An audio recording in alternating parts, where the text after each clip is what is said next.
don't be evil was not actually the company's corporate ethos, and I can prove it to you. What do you assess the probability that Google will make its next quarterly report filing on time? It's like 100%. Like literally not 99%. He's like, no, 100% they will. Okay, good. Now let me ask you this question. What are the odds that in the next couple of years, Google will accidentally kill somebody? He was like, come on, man, that's a really unfair question. They probably wouldn't do that. I was like, probably? Can you put a number on? Is it 100%? He was like, what if the self-driving car hits somebody? Don't be evil is just a slogan. That's not mission driven, that's mission hopeful. You're just saying we hope something good is going to happen in the future. But for the things we really care about, boy, do we make sure. And then we're like, gosh, how come people don't trust companies anymore?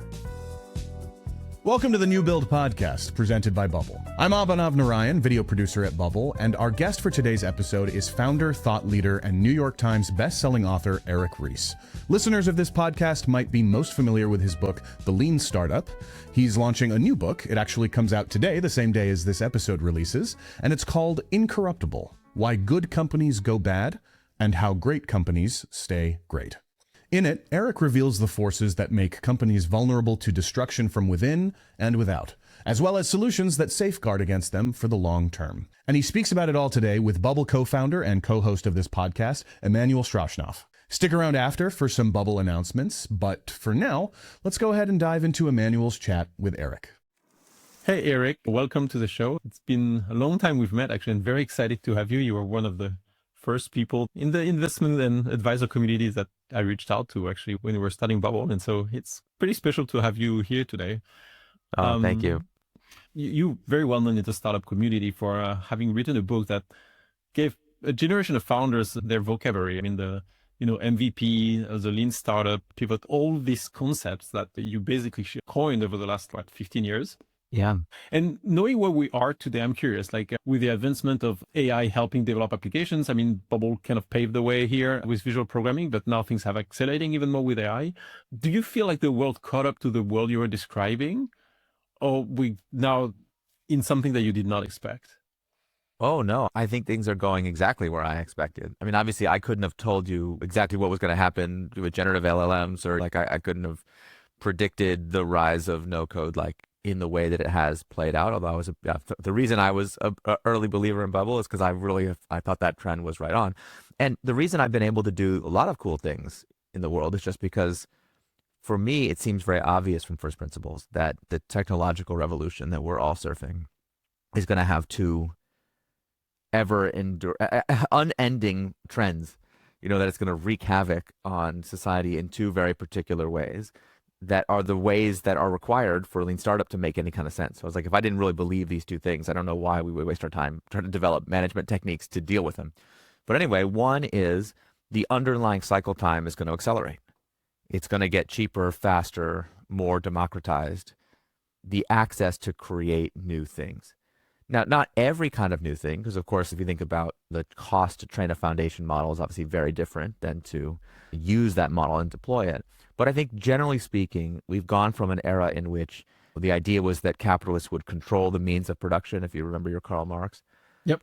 Right, ownership of the means of production was the basis of bourgeoisie power and the whole thing. Right. We're in an era of the rentership of the means of production, where they're available. If you have $20, you can access the same level of intelligence, automated intelligence in the cloud that the richest person on the planet can access. There's not like a super premium version that you can only get if you're super we're making these tools democratically available. So for all our other flaws and huge problems in the world, that's pretty incredible. And as a result of this revolution, and of course of all the uncertainty in the world, because these are dark times, we continue to see an increase in the level of uncertainty. And so a lot of the 20th century management techniques really were about reducing variability and dealing with a relatively more certain environment. And I know that seems like the people living through those environments would have been like, what, you're calling what I'm going through certainty? But yeah, it's all compared to what? I feel like in general, our ability to make accurate forecasts about the future, our ability to make business plans that are specific enough to be relied on for 20th century style management techniques has been going down. So we see this combination of increased velocity and increased uncertainty. And although the current wave of technology is quite wild, quite crazy, I think if you plot it on a log graph, it's basically just the same underlying trend that has been going on since the semiconductor was invented. This is fascinating. What has changed when it comes to build companies with AI? And one thing you talked a lot about was about validated learning. Mm-hmm. What does this look like right now with AI? Do you think it makes founders just, or people in general, like smarter, or it makes them faster when it comes to executing? Actually, the way that most people use LLMs, sadly, the answer is neither. So this is crazy to me, what's going on, because of course, LLMs are an incredible technology, and they ought to be used, in my opinion, to augment human creativity. We should be creating basically cyborgs. We should all be becoming cybernetic organisms that Right. can use these tools to augment our capabilities, and therefore we should be effectively smarter and faster. But unfortunately, the trend now is towards vibe coding and all these agents and stuff like that. And unfortunately, I see a lot of people who are falling into the trap of thinking that the purpose of these tools is to help them create artifacts faster. And that seems very obvious because the tools, unfortunately, most of them are designed to foster this illusion. But we have reams of data already, like all the early studies that have been done on people using these tools have found that if you use the tool just to create an artifact, you actually lessen your own capabilities. You start to outsource your thinking to the machine. And next thing you know, you're not driving the process anymore. It's driving the process. And we see the data, like people are putting, if you go on social media right now around tech people, it's crazy what people are posting. They're cranking out lines of code like you wouldn't believe. They're talking about all this incredibly productive stuff that their agent's doing for them. But the data shows that people are remarkably overconfident about how productive they're being. When you actually measure it rigorously with AI, there's the famous meter study where programmers were asked to do a task, randomly controlled trial. So they flipped a coin, do a task with AI or without AI, and they asked them how much more productive did the AI make you? Everyone said 20% more effective, but they measured their actual productivity and they were 20% less effective. They couldn't, by the way, they couldn't do a follow-up study. They just announced this the other day. They tried to do a follow-up study, but they couldn't do it because they couldn't pay people to be in the control group where they don't use AI. That's how addicted we've all become to these tools. So anyway, there's a lot of psychology research behind this. My colleague at Answer AI, Rachel Thomas, did a really cool bit of research where she was showing that in the psychological literature, everyone knows the flow state that people can get into, but there's something called dark flow that comes out of the addiction literature. And dark flow is the sensation you get when you're playing a slot machine. You feel like you're in flow. It actually is psychologically very similar to flow, but of course, you're just being manipulated by the machine. So a lot of what's happening with the agentic coding is people are getting lulled into this kind of soporific dark flow. And I'm convinced that when we finally do the experiments where they put people in an MRI and watch their brain while they're hitting next on their vibe coding app, it's going to look the same as the people in the slot machine look like. Like you're feeling the sense of velocity and momentum. So the critical thing, the most important thing, and this again goes back to Lean Startup 101, is to realize that especially for startups, maybe this is not true for other professions, but especially for startups, the artifact is not the progress. The learning is the progress. So you use an MVP to run an experiment to discover some important insight about customers. That's super valuable. Just the artifact that you use to make that learning connection is not as valuable. And so the speed at which we can make progress in a startup is still fundamentally rate limited by our ability to learn. Now, the good news is LLMs are wonderful teaching machines. Maybe the greatest teaching technology invented since, I'm not sure when, Printing, since printing, since the university, since, I don't know. They can be incredible teaching machines, but they can also be incredible hallucination machines. So you have to really know how to use them properly. But when you do, you go to an LLM and you say, look, instead of doing the artifact for me, teach me to do the artifact. Help me build my skill. At first, it will be slower, but over the long run, you'll go much faster and you'll have a much deeper understanding of the thing that you're doing. Yeah, obviously at Answer AI, we do research in this area, so we have a lot of opinions about it, and we're a bit contrarian about it. But even if you don't use our tools, you use tools that are designed to enhance human agency, to keep the human in the loop, I think is very important. Let's talk about your new book. This is a major event for you this year, right? Can you tell us a little bit about what we've tried to explore here and solve? Yeah. The new book is called Incorruptible. And it is a very simple idea, actually, at its heart. It's complicated to implement, but the idea is simple. It's that as builders, we all have an intuitive sense that there's a right way to make money. And we are told to pretend in our fallen modern world that we are supposed to pretend otherwise, but no one really believes it. The right way to make money is to create something new, create net new value in the world and capture a little bit of it for yourself. That way you leave the world better off than you found it. It's like an old ancient teaching. When we build organizations, if we want that to happen, if we actually want to be able to stick to that principle, we have to build them in a strong way where they can resist the pressure to sell out their customers, to sell out their employees, to betray what made them great. And unfortunately, in our modern world, we are teaching entrepreneurs and leaders and board members, and even as customers, we're all being indoctrinated into a set of best practices about how organizations should be run and built and structured that is value destroying and that makes this corruption almost inevitable. So how about, crazy idea, how about instead of following these ridiculous best practices, we replace them with a set of best practices that puts the intuition, the intuitive understanding of builders at the center, that helps us build organizations that are committed to human flourishing, and that makes it almost impossible for them to betray their promises and wind up as extractive, exploitative shells of their former self. You use the phrase financial gravity. What does this mean? Yeah, so in some ways, the book is about the underlying forces that shape organizations. And I've been in the management field basically my whole career, and I've read all the management literature you could get your hands on. And generally speaking, when we talk about managing organizations, we talk about the surface characteristics, their leadership, their culture, their strategy, their business model, even their vision. These are not the only things we can talk about. We can also think about what is beneath all that surface. And so in the book, I tried to get at what are the fundamental forces that act on organizations in the same way that every biological organism on Earth was shaped through evolution to cope with gravity. That's a fundamental truth about everything. And there's many different strategies for how to cope with gravity, but generally speaking, organisms, even from very different parts of the tech tree of evolution, if you will, converge on a set of common solutions because we're all dealing with the same fundamental problem. The same thing is going on for organizations. They face what I call financial gravity, which is the pressure, the unconscious force that is exerted upon them by our financial system. And with the rise of financialization, the pressure and power of this system has grown over the past 100 years, or past 200 years, to the point now where where structures that might have seemed adequate in a previous age are buckling under the strain left and right. I talk to audiences all over the world, and if I start asking them about, do you have a favorite brand that got ruined, or a company that, like, at the height of its success inexplicably just turned malign, people have dozens of these stories from their own life. People constantly tell me these stories that are like, I was in a restaurant, I took one bite of the food, it was my favorite restaurant. After one bite, I looked up on my phone and realized it was taken over by private equity. I could taste it in the food. What are we doing? Financial gravity is the force that's causing this collapse left, right, and center.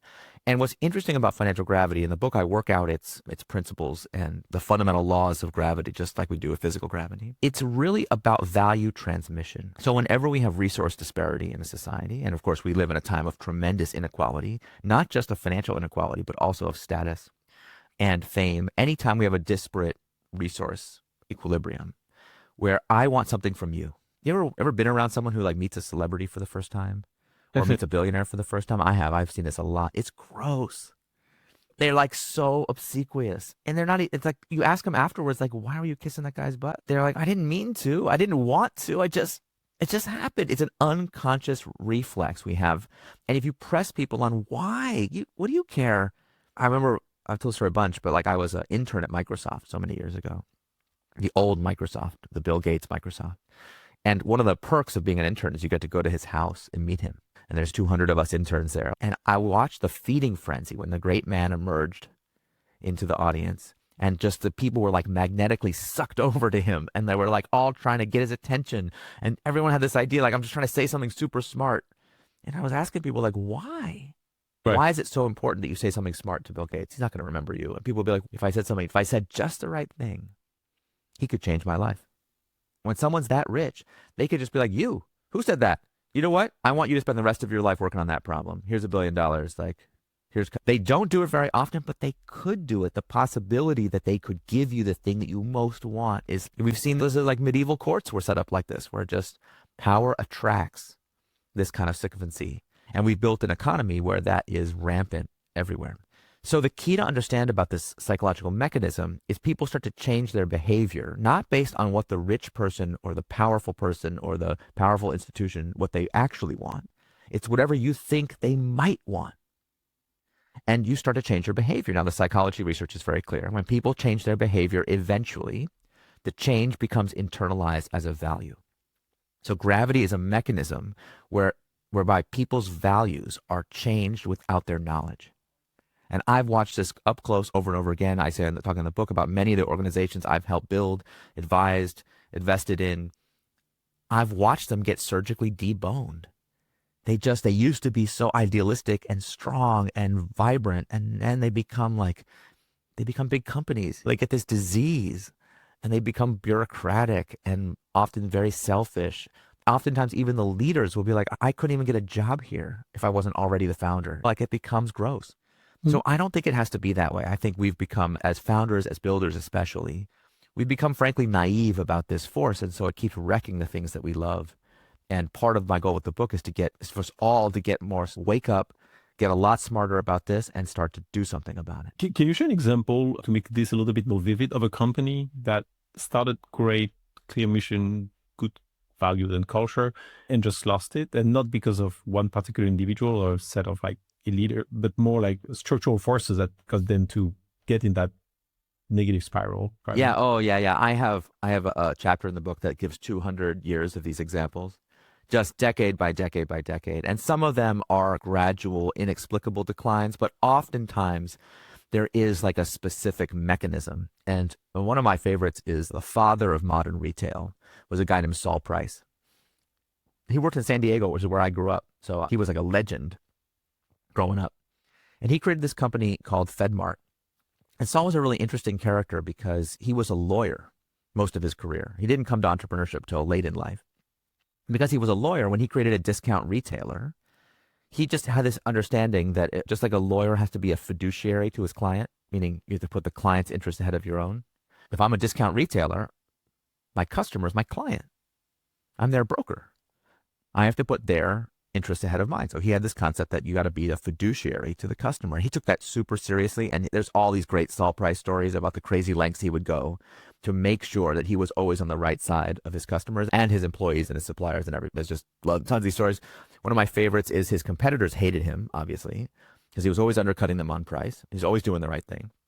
So they would always try to do the conventional retail tactics that would pressure him to abandon this ethos. And one of their favorites was to make products available as loss leaders at a discount to undercut him on price, to make him seem like he didn't have the lowest price and therefore he wasn't on the customer side. So they would sell eggs at a discount below their own costs, losing money to drive customers away from him. And he would put up signs. Anytime someone did that, he would always watch the ads. If anyone advertised a lower price than he could offer at FedMart, he would put up signs inside the store advising customers not to buy the product from him and telling them where they could get the lowest price. They'd be like, great, go. Eggs are not actually cheaper here. They're cheaper down the street. You should go there instead. And it's like, what do you do with a person like that? What's going on? Like it was just like unassailable competitive advantage that he had. Anyway, like a lot of great companies, he claimed his fiduciary commitments were as follows: customers first, employees second, shareholders third. The exact opposite of how we're all trained to put, in the era of shareholder primacy, to put shareholders at the top. So he was doing great. For 20 years, this company totally thrived. It is the model against which almost all the modern retailers were derived. Sam Walton famously said that he called his company Walmart as an homage to FedMart. And yet, investors were never quite satisfied with FedMart. So he took FedMart public. And it was great. It was doing great. Like financially, it was doing great. But investors were always pressuring him to cut corners, to abandon this ethos. They were always putting pressure on his employees to do things in a more conventional way. So he got so fed up with being a public company that he took the company private, found an investor, a syndicate of investors.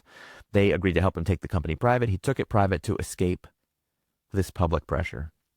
But it didn't help, because now his private investors were all like, you know what? We can make a lot more money if we just did things in a more conventional way, because customers really trust FedMart. So we could get away with all kinds of stuff, right? Like the fact that it was so trustworthy made it worth stealing. So he was constantly fighting with them and his board didn't like it or whatever. And then one day in 1975, he'd been at this for 20 years already. In 1975, one day he comes to work and the locks on his office are changed. He can't get into the building. The board has fired him. Now, what's incredible about this story is the board got what they wanted. So they got him out. They were able to convert FedMart into conventional retail practices. And by 1982, within 7 years, they had driven it into bankruptcy. So it was truly a parable of killing the golden goose.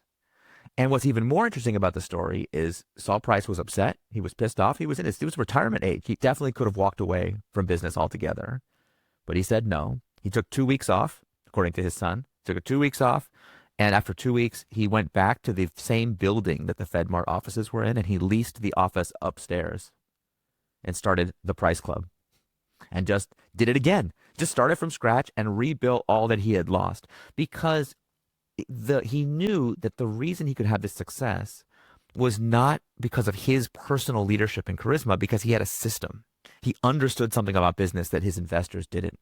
And anyway, the story has a happy ending, because what he called Price Club is now part of what we call Costco.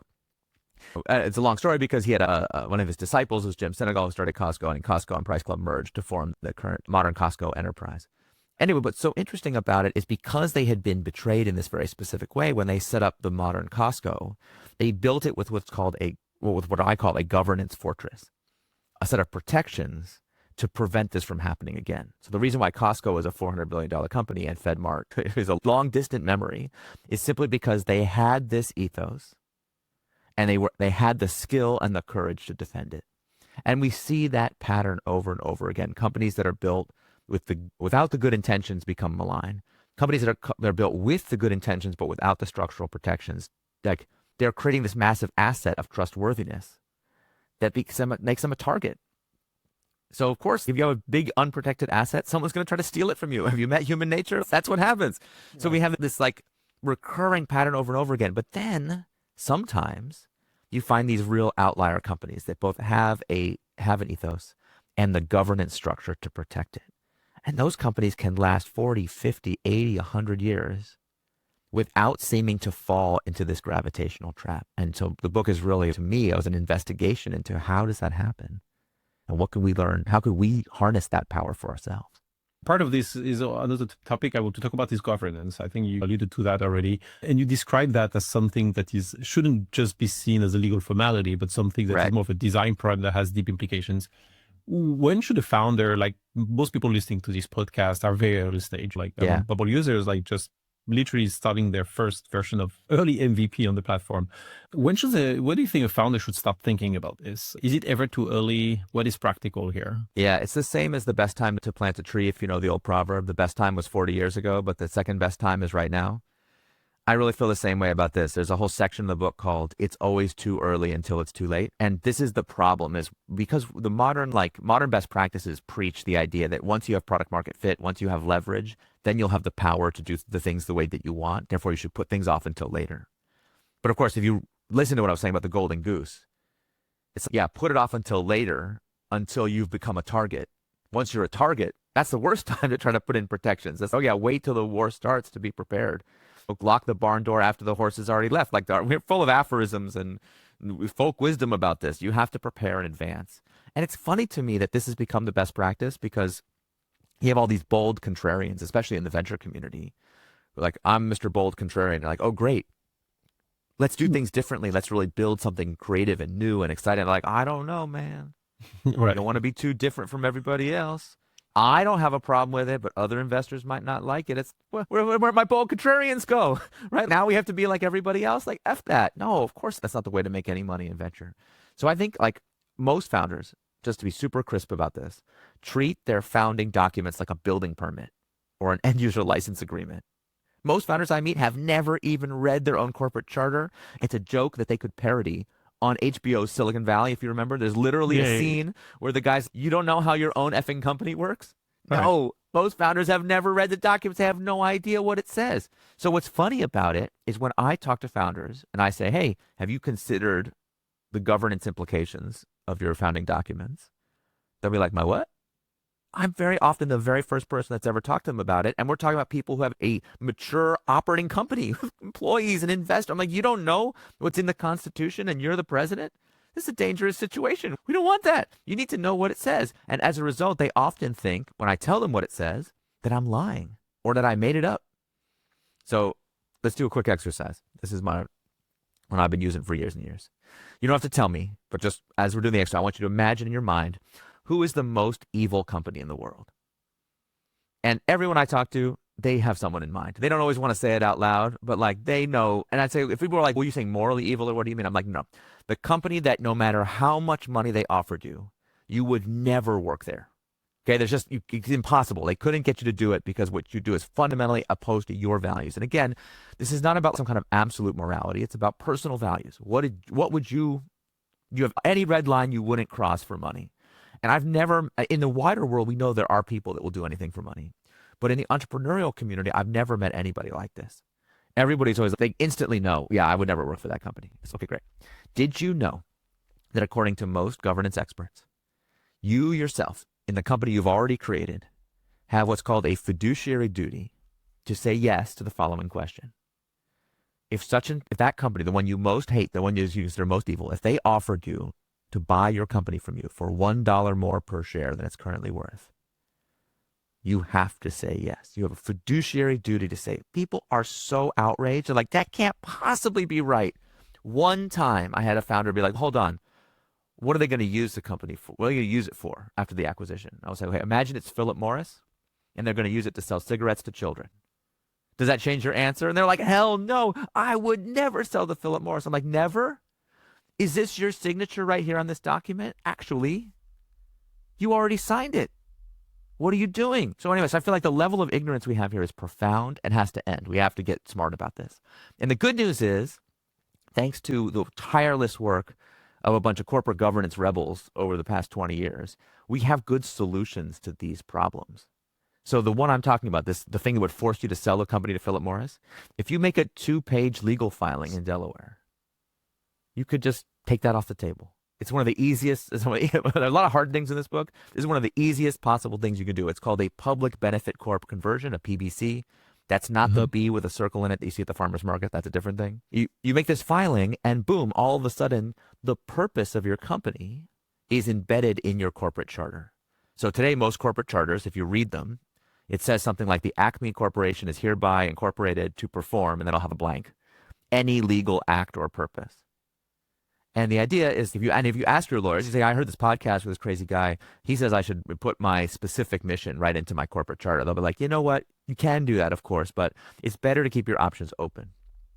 It'd be more valuable to keep your options open. And I always ask them if that includes turning your customers into Soylent Green and eating them. Is that one of the options we have to keep open?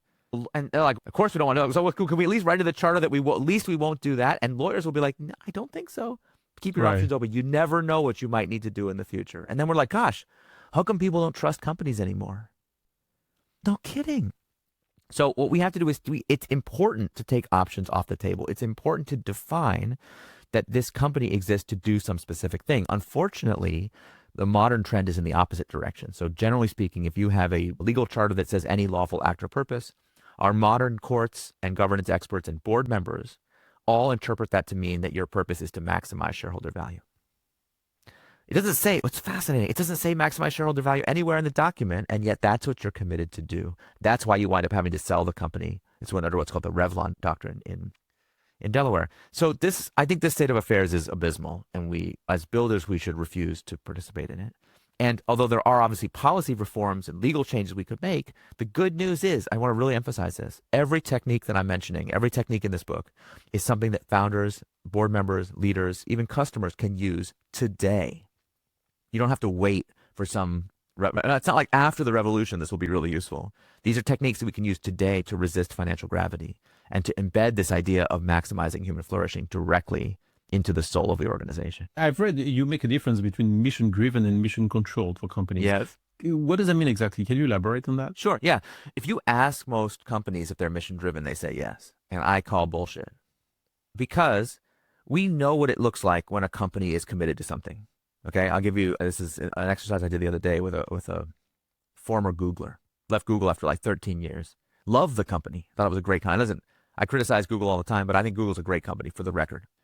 But he was like, I just feel like over the 13 years I was there, something got lost. What used to be don't be evil was the corporate ethos. And then started to become kind of mediocre. In the book, I quote a different Googler who wrote a public blog post. He said, look, over the time I was there, decisions went from being made for the benefit of customers to being made for the benefit of Google to being made for the benefit of whoever made the decision. And this kind of loss of this public spiritedness, this customer centricity, like they felt it as this like really painful dissolution of something valuable. And so he was really anguished about this. And I was like, look, the problem here is actually a really simple one. Don't be evil was not actually the company's corporate ethos, and I can prove it to you. Don't be evil was a slogan, but I'll tell you what the ethos was.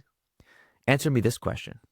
What do you assess the probability that Google will make its next quarterly report filing on time? And the guy's like, obviously they're going to do that. Okay, but what's the probability? He's like 100%. Like literally not 99%. He's like, no, 100%. As certain as the sun will rise tomorrow. He's like, yes, as certain as the sun will rise tomorrow. Absolutely, without question, they will. Okay, good. Now let me ask you this question. What are the odds that in the next couple of years, Google will accidentally kill somebody and cover it up? He was like, come on, man, that's a really unfair question. They probably wouldn't do that. I was like, probably? Can you put a number on? Is it 100%? He was like, what if the self-driving car hit somebody? He's like, oh, they have that social network. What if it got complicit in a genocide? Happened to face. He's like, it starts instantly. He was like, what about this? He was like, but I still think it's 90%, 95%. I was like, what happened to as certain as the sun will rise tomorrow? Okay. Again, Google is a great company. I know so many friends there. I really like the company. I use their products every day of my life. Okay. So I'm not criticizing Google especially. But how can we be in a reality where we say, gosh, for sure they will file their reports? Not sure if they'll commit manslaughter. Is it because human beings have a natural affinity for reporting, but they find the moral question of manslaughter confusing? No, that's absurd. Give me a break. We know why. Because Google has invested untold billions in a massive apparatus to make sure the quarterly reports are accurate and they're filed on time every time. But don't be evil is just a slogan. That's not mission driven. That's mission hopeful. You're just saying we hope something good is going to happen in the future. But for the things we really care about, boy, do we make sure. So the question is, if you want to be mission driven, I want to see the evidence that you've put as much thought and energy into making sure that the company makes money only by accomplishing its mission as you do into these other factors. And if you ever talk to a company, whether as a customer, as an employee, as a potential employee, as an investor, as a board, you ever meet an organization that tells you they're committed to something and you don't see the massive apparatus, they are lying to you. Not because they have bad intentions, but because they are not really fundamentally in control of what's going to happen. Only when we really pay attention, when we invest in the structure to make sure the thing happens repeatedly and consistently, can you ever make or believe a corporate promise. There is an interesting paradox a little bit in your work is the lean startup was all about moving fast, right? Iterate very quickly and learn from your mistake. What here we talk about like durability and actually doing things right. Do you see a conflict here between how fast we're supposed to move to adapt to market and win, and at the same time, take our time to do things right to ensure that we don't fall into the pitfalls you're describing? I don't think there's a conflict, but I do think I bear some responsibility for the confusion because I thought this was really obvious and apparently not. I was like, ooh, in retrospect, I should have been a little smarter and I should have spelled this out more clearly because people haven't come up to me and say, isn't Lean Startup about going as fast as possible? I'm like, no, not really. Lean Startup is about going as fast as necessary to do validated learning. There is actually in the book, I explain that there's such a thing as optimal speed. Because if you think about it, think if you're a driver and I'm like, your goal is to make this car move as fast as possible. It's like, that's easy. Close your eyes, floor the accelerator. You're going to go real fast. That's not the challenge. It's not hard to go fast. It's hard to go where you want to go in a way where you actually get there. And the other mistake I made, I think in the way I talked about it is, I didn't emphasize enough that in order to have rapid experimentation, we have to be powered by certain immutable principles. And I thought this was really obvious, but apparently not. And here's how I would explain it. People say, like, isn't Lean Startup about experimenting with everything? Like, not everything. Because, for example, if I say I'm going to experiment with what kinds of truth will I accept to evaluate an experiment? Am I going to accept scientific truth, but also I'm willing to accept answers from astrology? Then I've broken the fundamental promise of the scientific method, which is that we're going to be evidence-driven, evidence-based. So no, not all kinds of experimentation are valid, only certain ones. So by saying we're going to use the scientific method to learn something, even to do validated learning, we've implicitly made a commitment, a philosophical commitment to a certain way of knowing the truth of things. Now, I happen to think entrepreneurship is one of the great truth-seeking professions out there, like right up there with being a scientist or an artist. If you do it right, you're really committing yourself to finding out the truth. So that commitment, that philosophy, I wrote in the Lean Startup that we have to have a philosophy of long-term thinking. That's the foundation of Lean Startup techniques.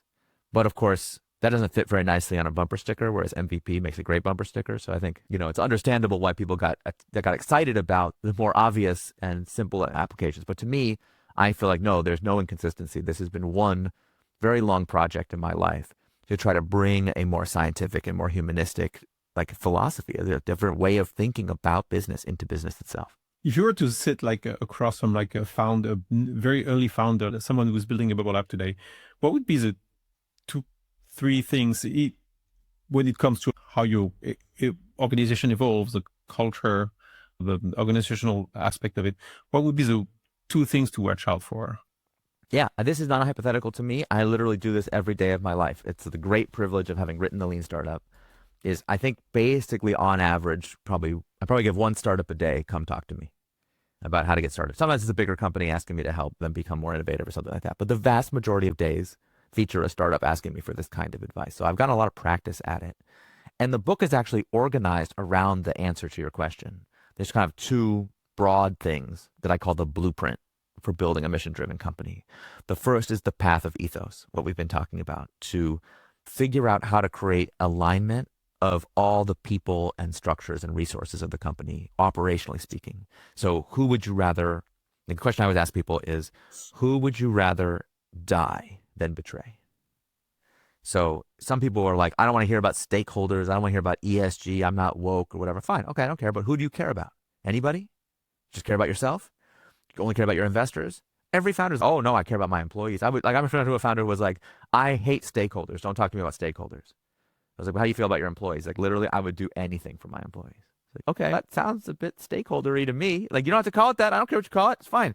I actually, in the book, I don't use the word stakeholder. I use the more old-fashioned word fiduciary, just like Saul Price did.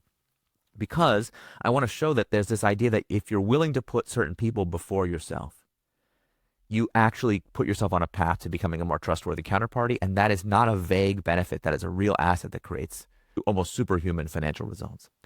And then the second path is what I call the path of integrity. And the word integrity is very loaded for people because it has a kind of double connotation. One connotation is if a person is a person of high integrity, that's someone you can trust to keep a promise. If a high integrity friend who says, I promise I'll be there at 2:00. There's certain people, if they say they're going to be there, they're going to be there. Okay, that's a high integrity person. But it also has a connotation of structural integrity. So this bridge has high integrity. You're like, oh, good, safe to drive over it. And for organizations, these 2 senses of the word are the same. An organization that is not strong cannot keep its promises. And so it doesn't matter what it tells you it's going to do. And I just meet so many people who meet some company, they want to go work there. They're like, wow, this is going to be so great. They said they treat everybody like family. I'm like, do they? I don't think they said that, but is that really, you're going to bet your life on it? And this is becoming increasingly important for us as consumers too. In the book, I give this example.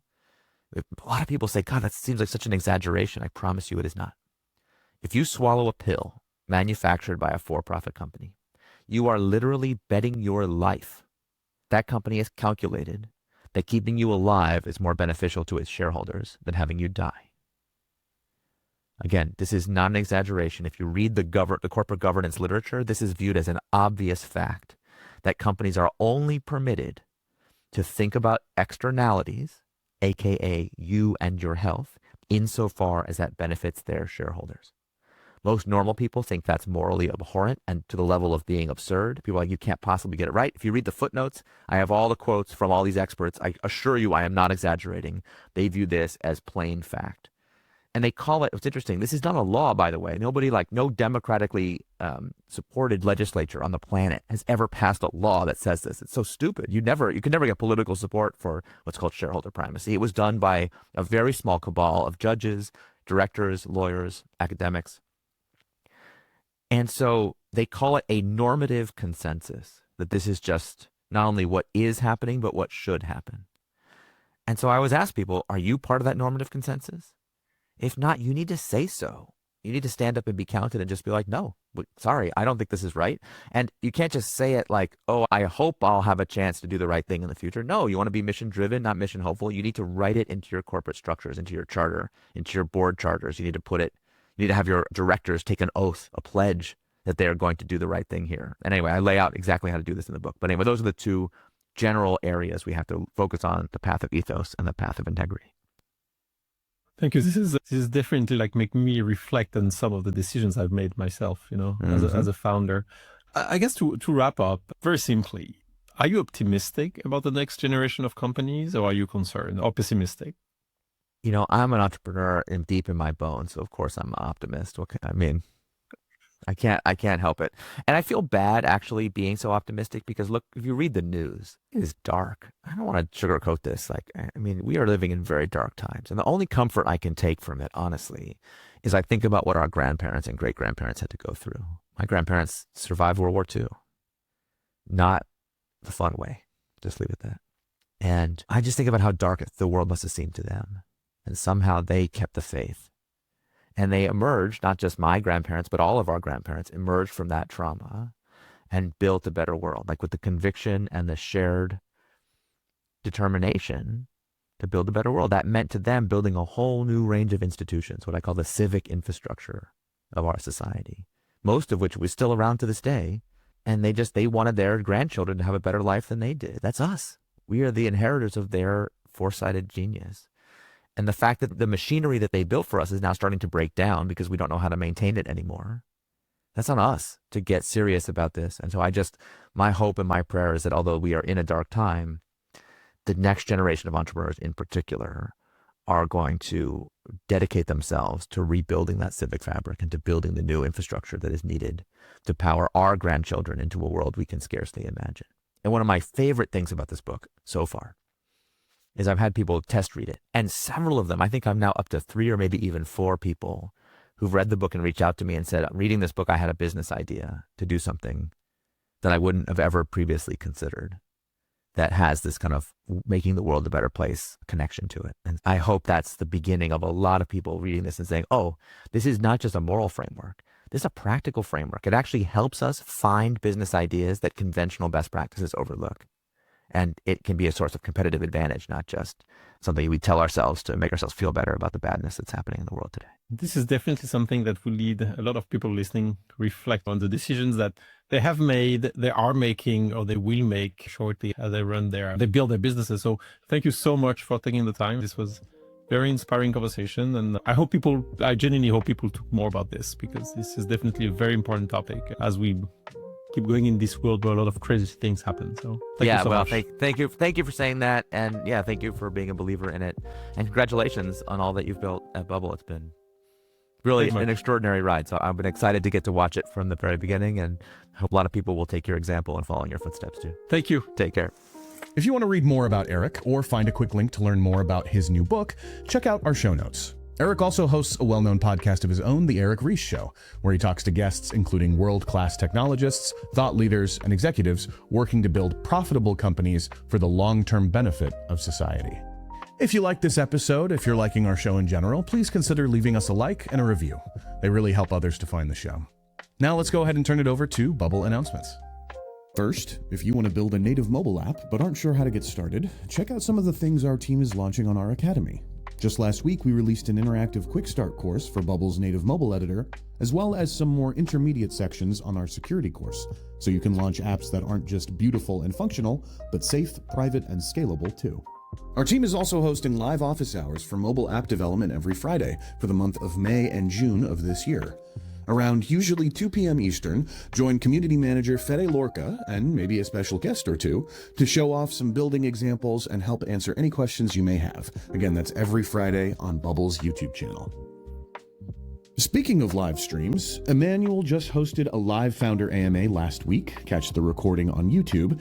And we've got a special live stream with both Bubble co-founders Emmanuel and Josh Haas coming June 3rd at noon Eastern. The Bubble team has been working incredibly hard on a bunch of new features specifically designed for our most active community members, and Josh and Emmanuel will be doing a live demo walking through some of them. and taking questions from the chat. Seriously, you won't want to miss this. Some of the new stuff that's releasing that day are things that people have been asking about for a long time. You can learn more and RSVP using the links in the description. Last, speaking of things that people have been asking about for a long time, we're super excited to announce that the mobile plugin editor will be launching in beta early June. Stay tuned for that. That's it for today's episode. Thanks again to Eric for coming on the show. Don't forget to check out his new book, Incorruptible, out today. And thank you so much for listening. We'll see you in the next episode.